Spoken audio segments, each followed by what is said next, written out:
वंदे मातरम। आप सभी का नेटवर्क 10 के खास कार्यक्रम चर्चा खास में स्वागत है। मैं हूं संजय गिरी गोस्वामी और आज हम बात करेंगे उत्तराखंड की। जी हां, उत्तराखंड आज बड़ा ही गर्म कहा जाएगा क्योंकि उत्तराखंड में सीएम पुष्कर धामी चंपावत की सीट पर चुनाव लड़ने जा रहे हैं। इसके साथ ही सीएम की सीट को लेकर तमाम अटकलों पर विराम लग गया और आज ये भी तय हो गया कि सीएम की सीट के लिए कांग्रेस पर सेंध नहीं लगाई जा रही है। बेशक सीएम के लिए स्थिति सहज है, लेकिन कांग्रेस की कोशिश होगी कि मुकाबले को जोरदार बनाया जाए। राज्य बनने के बाद जिस चंपावत की सीट पर अब तक सिर्फ एक राज्य मंत्री बना हो, उस चंपावत के लिए बड़ा ही सुनहरा अवसर है और इसी पर हम आज की डिबेट को खास बनाएंगे। और हमारे साथ इस पर सभी खास मेहमान जुड़े हुए हैं। हमारे साथ केदार जोशी जी हैं, वरिष्ठ नेता हैं भारतीय जनता पार्टी के। हमारे साथ ज्योत सिंह बिष्ट जी हैं जो उपाध्यक्ष हैं कांग्रेस के। हमारे साथ डॉक्टर सुशील कुमार हैं जो वरिष्ठ स्तंभकार हैं। आप सभी लोगों का बहुत बहुत स्वागत है। मैं सबसे पहले डॉक्टर सुशील कुमार आपके पास आना चाहूंगा क्योंकि बात ऐसी है कि बहुत दिनों से एक चर्चा चल रही थी। डॉक्टर साहब, आपने भी सुने कि कांग्रेस का कोई व्यक्ति सीट खाली कर रहा है, बहुत सारे लोगों ने बोला भी, लेकिन आज जब चीजें सामने आई तो ऐसा लगा कि ये लगभग माना जा रहा था कि चंपावत जो जगह है वहीं से चुनाव लड़ना तय हो गया है और मुख्यमंत्री अब वहीं से चुनाव लड़ेंगे। तो चंपावत को लेकर आप क्या सोचते हैं, क्या देखते हैं? क्योंकि आप देखेंगे लगातार सुशील जी, जब भी कोई मुख्यमंत्री कहीं भी चुनाव लड़ता है तो उस क्षेत्र की जनता के लिए एक बहुत बड़ा अवसर होता है विकास का। क्या कहेंगे आप जी?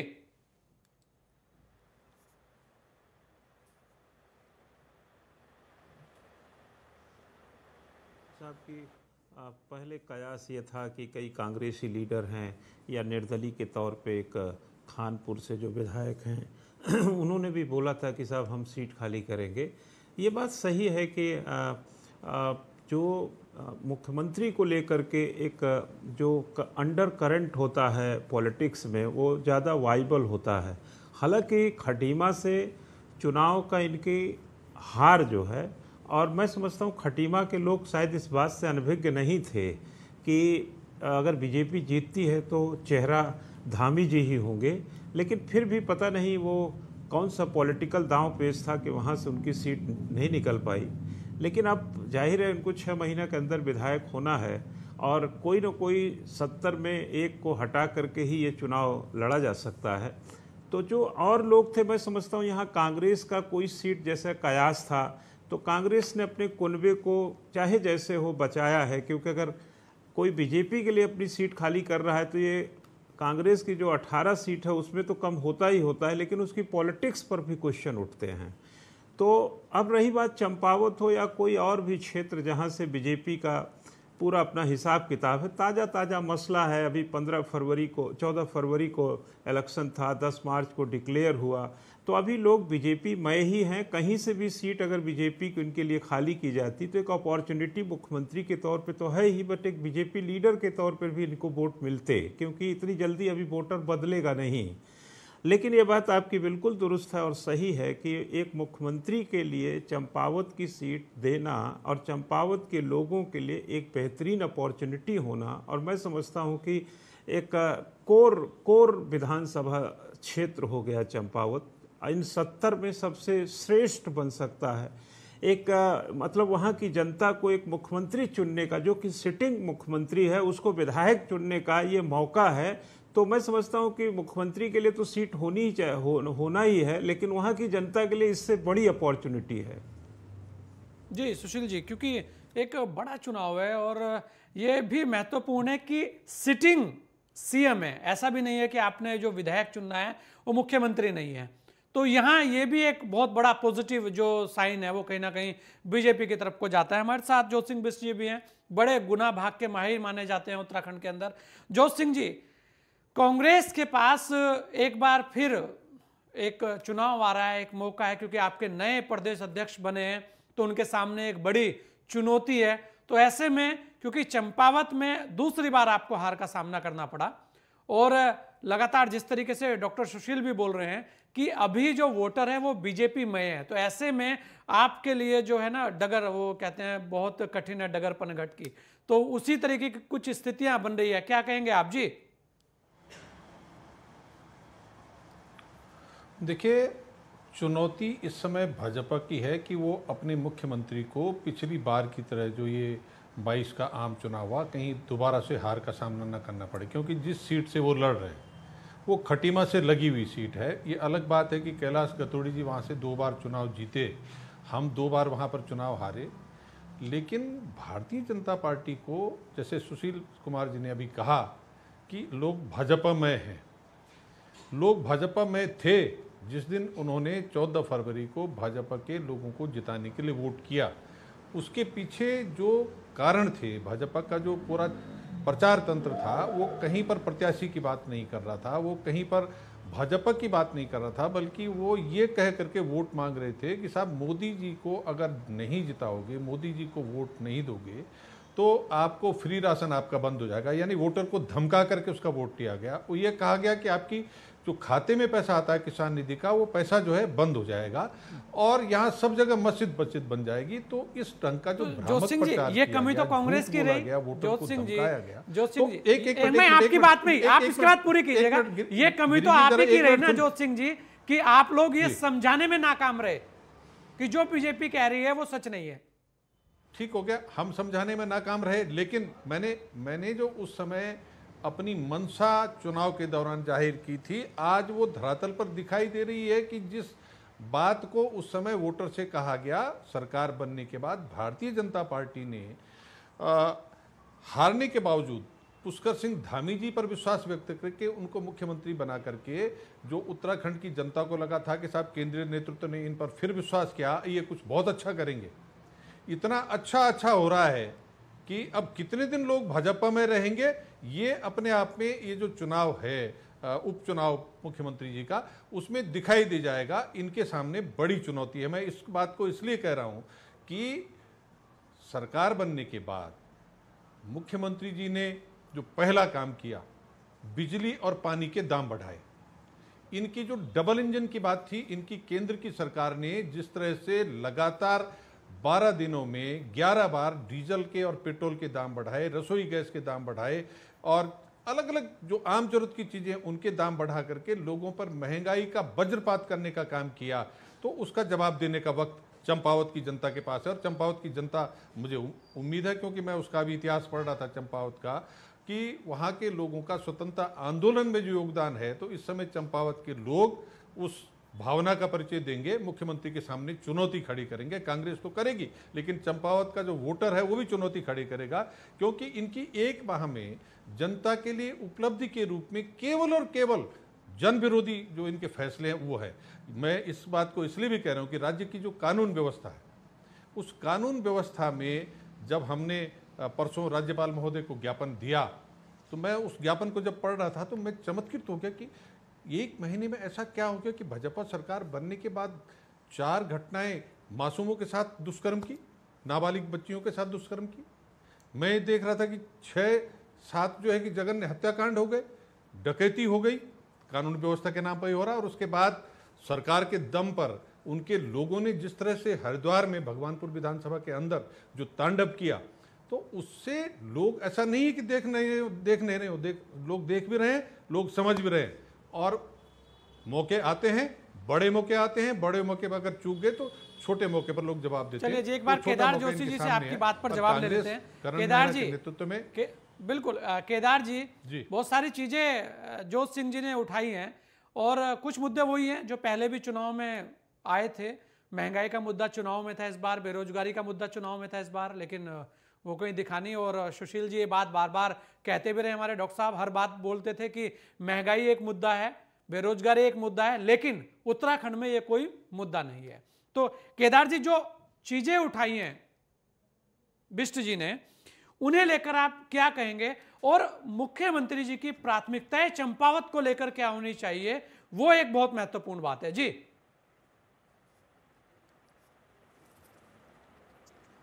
मैं आदरणीय जोत सिंह जी को बहुत पहली बार मिल रहा हूं, प्रणाम करता हूं। डॉक्टर सुशील जी को भी, आपको भी। पहले तो सुशील जी का धन्यवाद करूंगा कि उन्होंने कहा चंपावत की जनता के लिए ऐसा बड़ा सौभाग्य नहीं होगा कि सीधा मुख्यमंत्री चुनने का उनको मौका मिल रहा है। उन्होंने विधायक तो चुना और दूसरा सौभाग्य मिल रहा है मुख्यमंत्री चुनने का। आदरणीय ज्योत सिंह जी कह रहे हैं कि भाजपा वालों ने धमकाया और धमकी के कारण उत्तराखंड के लोगों का एक तरह से अपमान है। उत्तराखंड के लोगों को धमकाया जा सकता है? सबसे उत्तर भारत का सबसे पढ़ा लिखा प्रदेश, जहाँ पर पूर्व सैनिकों की भरमार, उनको धमकी दें और आप जीत जाएंगे? पता नहीं, मेरे इतने मुझे बड़े हैं, वरिष्ठ हैं, मैं ज़्यादा नहीं कहना चाहूँगा। कांग्रेस के लोगों के पास इस समय कोई भी मुद्दा नहीं है। अपने परिवार को ठीक ठाक संभाल लें, जैसे तैसे अभी पूरे इनके विधायक एक साथ बैठ जाएं, नए अध्यक्ष को स्वीकार कर लें। इस पर नहीं जाकर के मैं मूल रूप पर आता हूं। आदरणीय हमारे एक कार्यकर्ता ने जो संगठन को सम्मान देते हुए, उत्तराखंड की चिंता करते हुए पुष्कर धामी जी के लिए सीट छोड़ी, और वो लंबे समय से, पहले दिन जिस व्यक्ति ने कहा था मैं सीट छोड़ना चाहता हूँ, आज कैलाश भाई ने सीट छोड़ी, उनको मैं साधुवाद दूंगा। और निश्चित तौर पर केवल चंपावत ही नहीं, उत्तराखंड, पूरे उत्तराखंड के लिए 10 साल बेमिसाल का जो हमारा सपना है, जिसको आदरणीय मोदी जी ने एक हमको कहा कि आने वाले 10 साल उत्तराखंड के होंगे, पूरे उत्तराखंड को मैं एक एक चीज़ लागू करने का पूरा प्रयास पुष्कर सिंह धामी जी के नेतृत्व में, आपने देखा 6 महीने क्या केवल लगभग कार्यकाल मिला था, 3 जुलाई को उन्होंने शपथ ली थी। तो वो एक चमत्कारिक जो परिणाम रहा, कांग्रेस के लोगों ने देखा। आप सब, हम लोग जितने भी मीडिया वाले कह रहे थे कि भाजपा तो 20 में सटक रुक जाएगी, 40 में, 30 में रुक जाएगी, आज 47 लोग। ये पुष्कर धामी जी का नेतृत्व है।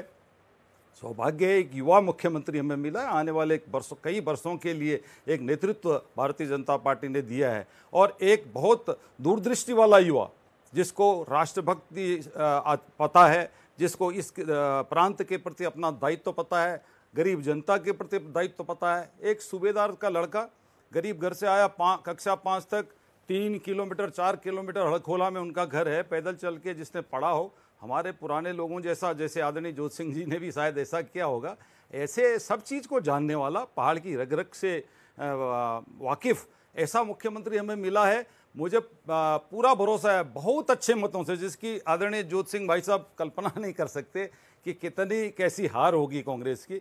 मैं पूर्णतया इस बात में उनको कह देना चाहता हूं कि निश्चित तौर पर पार्टी के तौर पर आपको प्रयास करेंगे, आप अपना कैंडिडेट तय करें पहले तो। हमारा तो कैंडिडेट तय है, चुनाव आयोग जब भी कहेगा हम चुनाव में जाने के लिए तैयार हैं। अब आप लोग पहले कुनबा एक करें, फिर कैंडिडेट को तय करें, फिर तब। चलिए, बिल्कुल। डॉक्टर सुशील कुमार जी, केदार जोशी जी ने तो बहुत सारे सवाल खड़े ही किए हैं, लेकिन अगर हम बात करें सुशील जी, एक बात तो है कि जहां कांग्रेस जो आपसी जो उनका विवाद है उसे सुलझाने में लगी है, तो ऐसे में ये चुनाव कितना महत्वपूर्ण हो जाता है, ये आपके भी सामने है। ऐसे में कांग्रेस वहां कैंडिडेट को लेकर आना, फिर उसके अलावा वहां से एक बड़ी बात यह भी है इस चुनाव में, अगर आप देखें तो मुख्यमंत्री भी कुमाऊं से हैं।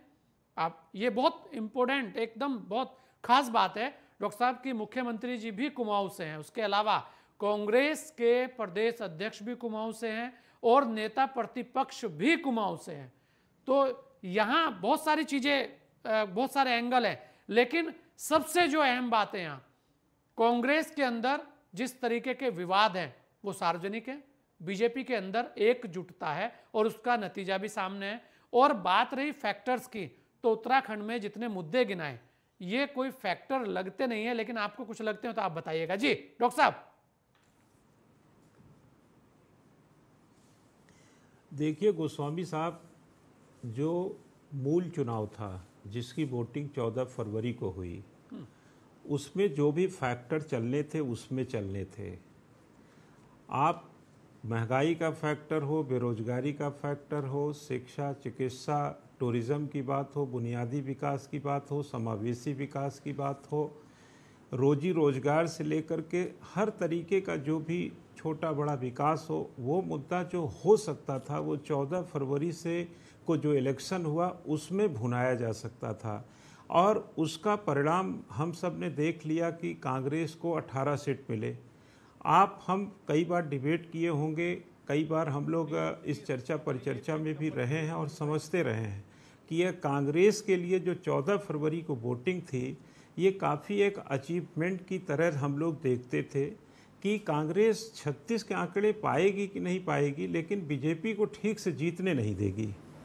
लेकिन नतीजे आपके सामने हैं, फासले कितने बढ़ गए बीजेपी और कांग्रेस के बीच में। अब ये चीज़ आपको हमको समझना है कि क्या पब्लिक में, सिटीजन में या मतदाता में अंडर करंट किस पार्टी के लिए हो। चाहे मोदी के नाम पे आपने वोट बटोरा हो, चाहे आप धामी के नाम पे वोट बटोरा हो, चाहे उत्तराखंड में आप 5 साल से सत्ता चला रहे हैं, भले ही मुख्यमंत्री 2-3 लाए, आपने उसके नाम पे वोट बटोरा हो, लेकिन जब परीक्षा में 90 नंबर आपका है तो मार्कशीट तो अच्छी आप ही की कही जाएगी। अब कांग्रेस ने इस कमी को क्यों नहीं भुना पाई, कौन सी गड़बड़ियां हुई, किस तरीके की स्ट्रेटजिक जो चुनावी प्रॉब्लम्स थी उनके सामने। हालांकि चुनाव नतीजे से पहले मुझे लगता है कि लोग भी कॉन्फिडेंस में रहे होंगे, लेकिन अंडर करंट तो नहीं था ना वोट में, तभी तो 18 सीट पे सिमट गए।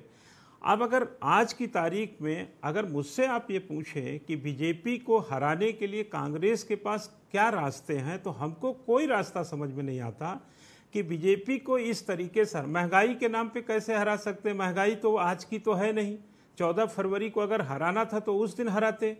आप बेरोजगारी आज की है नहीं, बेरोजगारी सर इस देश में 2016 से चरम पे है। 2019 जीत रहे हैं, 2022 जीत रहे हैं, कई तो दावे कस रहे होंगे 24 के लिए भी, कई 27 की भी बात करेंगे।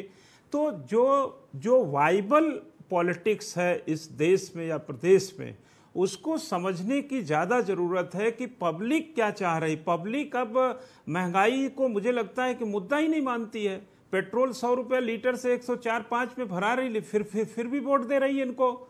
हम ये बात बहुत साल तक, मैंने चुनाव से पहले ये कहा था गोस्वामी साहब कि इस बार कांग्रेस अगर एक सतर्क के तौर पे, एक सतर्क पार्टी के तौर पे वोट हथियाती है और 36 के आंकड़े के आसपास पहुंचती है, तो ये कांग्रेस के लिए बहुत बड़ी जीत होगी। भले ही सत्ता में ना आए, 35, 34, 33, 30 करे, लेकिन 18 में ये बता रहा हूं कि उनकी अपॉर्चुनिटी जा चुकी है। अरे एक सीट चंपावत में क्या ऐसा लड़ाई लेके आएंगे। मैं कांग्रेस का विरोधी नहीं हूं, बीजेपी का पक्षधर भी नहीं हूं, लेकिन मौजूदा राजनीति के हिसाब से मैं बोल रहा हूं कि कौन सा मुद्दा लेके जाएंगे जो हरीश धामी चंपावत में हार जाएंगे। अभी तो 14 फरवरी को उन्हीं के पार्टी के कैंडिडेट को जिताए, वही कैंडिडेट आज इस्तीफा दे दिया, कल जब भी दिए हों आजकल में, और उसके बाद अब चुनाव होगा, तो कौन सी वजह से धामी हारेंगे। और धामी कोई विधायक बनने तो जा नहीं, वो सब जानते हैं आदमी 5 साल चीफ मिनिस्टर रहेगा। तो मुझे लगता है कि मैं फिर वही बात कह रहा हूं कि बिल्कुल ये एक बड़ी बात है जोत सिंह जी, कांग्रेस के पास इस समय कोई मुद्दा नहीं है जोत सिंह जी, जो हरा सकते। देखिए ये बहुत बड़ी बात है क्योंकि 14 फरवरी बड़ी नजदीक रही है, वो आपके भी सामने है जोत सिंह जी। उसके अलावा देखिए एक महत्वपूर्ण बात और है, आपकी पार्टी के विधायक लगातार ये कहते रहे कि हम सीट छोड़ने के लिए तैयार हैं, तो ये मैसेज भी पब्लिक के अंदर है। उसके अलावा आपके यहां पर जिस तरीके से आज तक भी सारे विधायक, सारे पार्टी के नेता एक होकर, एक युवा प्रदेश अध्यक्ष आपको भी मिला है, आपके लिए भी वो था, लेकिन क्या आपके यहां पे किस तरीके की स्थितियां आई हैं वो आपके भी सामने है। तो ऐसे में वो कौन से मुद्दे होंगे जिसे लेकर आप मुख्यमंत्री को घेरने की बात करते हैं, क्योंकि अभी तक तो यही लग रहा है कि जो मैच है वो एक तरफा है। जोत सिंह जी, नहीं देखिए, अब तक जो मुख्यमंत्री उपचुनाव में गए वो चुनाव जीते, ये मैं जानता हूँ जी, ये अब तक का इतिहास है उत्तराखंड का। और जो पूर्व मुख्यमंत्री चुनाव में गए वो हारे हैं, ये मिथक उत्तराखंड में अभी तक बना हुआ है जी। लेकिन आपने कहा कि वो कौन से मुद्दे होंगे जिनको लेकर के हम चुनाव में जाएंगे। ये ठीक बात है कि इस समय मुख्यमंत्री चुनाव लड़ने जा रहे हैं, कोई सामान्य व्यक्ति विधायक का चुनाव लड़ने नहीं जा रहा है, और निश्चित रूप से उनके पास इसका फायदा लेने का वक्त है। लेकिन भाजपा ने सरकार बनने के बाद, जो अभी सुशील कुमार जी कह रहे थे, एक तो मैं ये समझ नहीं पा रहा हूं कि आप हमारी एक सीट कौन सी कम कर रहे हैं सुशील भाई, डॉक्टर साहब। 19 सीटें हैं, हमारी सीटें 19 हैं, 18 नहीं है। 19 सीटें जी। हाँ, तो सुशील कुमार जी लगातार 18 बोल रहे, मैंने टोका भी, लेकिन वो उसमें सुधार नहीं हुआ। हमारी सीटें 19 हैं जी। और हमारे एक विधायक ने ये जरूर कहा कि मैं सीट खाली करने के लिए तैयार हूं। मैं ये कह रहा हूं कि अगर सुशील कुमार जी की बात मान ली जाए, केदार जोशी जी की बात मान ली जाए कि साहब भाजपा के पक्ष में सब कुछ है, तो उन्होंने जो धारचूला सीट है उस पर लड़ने की हिम्मत क्यों नहीं दिखाई मुख्यमंत्री ने? अगर इतना ही बढ़िया सब कुछ है, मैं तब मानता कि जब हरीश धामी ने कहा था कि मैं सीट छोड़ता हूं और पुष्कर सिंह धामी उस सीट पर चुनाव लड़ने का साहस दिखाते। वो साहस न दिखाना अपने आप में एक सवाल खड़ा करता है कि इतना सब होने के बावजूद, 47 सीटें आने के बावजूद मुख्यमंत्री जी में वो साहस नहीं है कि किसी पिछले 2-3 चुनाव से भाजपा जिस सीट को हार रही है उस सीट पर लड़ने का साहस मुख्यमंत्री दिखाएं। ये अपने आप में उनका नैतिक कमजोरी का एक प्रमाण दिखता है। दूसरी बात, अभी इन्होंने कहा कि हम में एकजुटता है। हमारे किस व्यक्ति ने चुनाव परिणाम आने से पहले कहा कि हमारे साथ किसी किस्म का मतभेद है, किसी किस्म का झगड़ा है? भाजपा के 12 लोगों ने चुनाव परिणाम आने से पहले, मतदान के बाद और चुनाव परिणाम के बीच 14 फरवरी से और 10 मार्च के बीच में लगातार आरोप लगाया कि साहब हमारे साथ धोखा हुआ है, हमारे साथ मित्रघात हुआ, पार्टी के लोगों ने हमें हराने की कोशिश की है। उनमें से एक यही सज्जन जिन्होंने आज सीट खाली की, इनके भी यही बयान थे। और एक चीज़ केदार जोशी जी ने और कही कि साहब 6 माह में पुष्कर सिंह धामी जी ने वो कर दिखाया कि साहब उनकी 47 सीटें आ गई। तो इनकी इस बात से ये भी तो अपने आप में साबित होता है कि पिछले जो 4.5 साल थे वो भाजपा के 2 मुख्यमंत्रियों ने उत्तराखंड की जनता को उन 4.5 साल में गुमराह करने का, बेवकूफ़ बनाने का काम किया। और अब ये करेंगे जिस ढंग से इन्होंने महंगाई बढ़ाई। आप तो महंगाई को सुशील कुमार जी मुद्दा नहीं मानते, लेकिन जो राज्य पर पिछले 5 साल में इस भाजपा की सरकार ने कर्ज बढ़ाया, मुद्दा तो उत्तराखंड की जनता ही नहीं मानती। इस राज्य का हर नागरिक, थोड़ा सुन लीजिए, एक सेंटेंस सुन लीजिए, हर नागरिक 66,000 रुपए का कर्जदार है। एक तरफ नागरिक कर्जदार हो रहा है, उस पर कर्जा बढ़ रहा है, और मैंने जो एफिडेविट देते हैं नामांकन में, वो सारे एफिडेविट जब खंगाले तो भाजपा के नेताओं की 2017 में जो एफिडेविट में संपत्तियां दर्ज हैं उसमें 100 से 500 गुना की बढ़ोतरी भी दिखाई दे रही है। वो सारे मुद्दे हैं भाजपा के खिलाफ। इन्होंने जिस ढंग से लोकायुक्त नहीं लाया उसको भी ले जाएंगे। इस समय इन्होंने जो समान नागरिक संहिता की बात करके उसको ठंडे बस्ते में डाल दिया उसको भी ले जाएंगे। जो महंगाई बढ़ाई उसको भी ले जाएंगे। राज्य पर जो कर्ज का बोझ बढ़ा उस मुद्दे को लेकर के भी जाएंगे। और जिस ढंग से भाजपा के नेताओं की संपत्ति बढ़ी, ये सारा आईना दिखाने का काम करेंगे। हमें उम्मीद है कि चंपावत की जनता इन सारी चीजों को भी संज्ञान में लेगी। जीत हार क्या होती है वो बात की बात है, लेकिन जिस बम्पर जीत की बात केदार जोशी जी कह रहे हैं, आपको वहां चुनाव लड़ने में चने चबाने पड़ेंगे। केदार जी जवाब दीजिए, बोलिए। मैं भाई साहब को धन्यवाद दूंगा। उन्होंने कुछ एक चीज़ें तो अपने आप स्वीकार रहे हैं कि कठिन लगेगा। अब अंत में उनका धर्म बनता है कहना कि बड़ा कठिन होगा, हम जीतेंगे। ये तो अपना राजनीतिक धर्म निभा रहे हैं। एक तो उनकी एक बात पर मुझे बड़ी आपत्ति है कि हमारे नेताओं का 100 गुना कितना धन बढ़ा कह रहे हैं। स्विस बैंक के खाते आपको याद होने चाहिए, कांग्रेस के कितने परिवारों के, कितने लोगों के कितना पैसा इस देश का बाहर है। उसका सीधा सीधा प्रमाण है, मोदी जी जब से आए सारे के सारे भारत की रोडों में टैक्स लिया, पेट्रोल महंगा हुआ, डीजल महंगा हुआ तो बिछा दिया है। पूरे देश में जहाँ जाते हैं कितनी खूबसूरत रोडें बनी है साहब, खुलासा करिए ना, कितनी खूबसूरत। आप, मैं क्षमा चाहूंगा, मुझे जरा जवाब देने देंगे आप। स्विस बैंक के खाते आपकी सरकार में, केंद्र की सरकार और जो है आपने कहा धारचूला के विधायक ने में कहा था, किसका पैसा क्या गया पता हुआ? कांग्रेस के लोग क्या कहते हैं और क्या करते हैं। आपकी कथनी करनी में बहुत बड़ा अंतर है। धारचूला के विधायक ने दिया होता इस्तीफा, निश्चित तौर पर हम लड़ते। मैं कह रहा हूं, मैं इसकी बात गारंटी देता, अगर विधायक इस्तीफा देके कहता धामी जी आप लड़िए, हम लड़ते। काहे का डर था? धारचूला क्यों हमारे पास, हम नहीं जानते धारचूला को क्या। लेकिन धामी जी और आप कांग्रेस के लोग कैसे कैसे टोटके करेंगे, इसकी क्या गारंटी है कि आपके लोग देते? और दूसरा, हिम्मत नहीं थी। दूसरा, आप जो महंगाई पर कह रहे हैं, सन 2004 में अटल जी ने 33 रुपए लीटर तेल छोड़ा था, 33 रुपए कुछ पैसे पेट्रोल छोड़ा था। 10 साल में आपने उसको 72 रुपए कुछ पैसे किया था। 10 साल हमारे होने वाले हैं। इसे आपकी तरह दुगुना करते तो हम तो कब का 150 के आसपास पहुंच जाते। हमारे यहाँ महंगाई में बहुत रोक लगाई है आप लोगों ने। हर चुनाव के बाद, मुझे बचपन से याद है, चुनाव खत्म हुआ, पहले तो आम चुनाव होते थे पूरे देश में, महंगाई 4 गुना 10 गुना हो जाती थी, बचपन से मुझे याद है। मुझे वो आनू में आने वाले किलो के दाम भी हल्के हल्के याद हैं। तो आप ये मत कहिए कि महंगाई मुद्दा है। मतलब आप ये कह रहे हैं कि महंगाई नहीं बढ़ी? जिस तरह से कहीं पर महंगाई, आप ये कह रहे हैं महंगाई नहीं बढ़ी? गैस का सिलेंडर 400 से 1000 नहीं हुआ? इनकम का भी तो बढ़ रही है। आज जब गैस का सिलेंडर 400 से 1000 नहीं हुआ, per capita diesel income petrol 100 के पार नहीं हुए, आप ये कह रहे हैं? है तो चीजें महंगी भी होंगी। खैर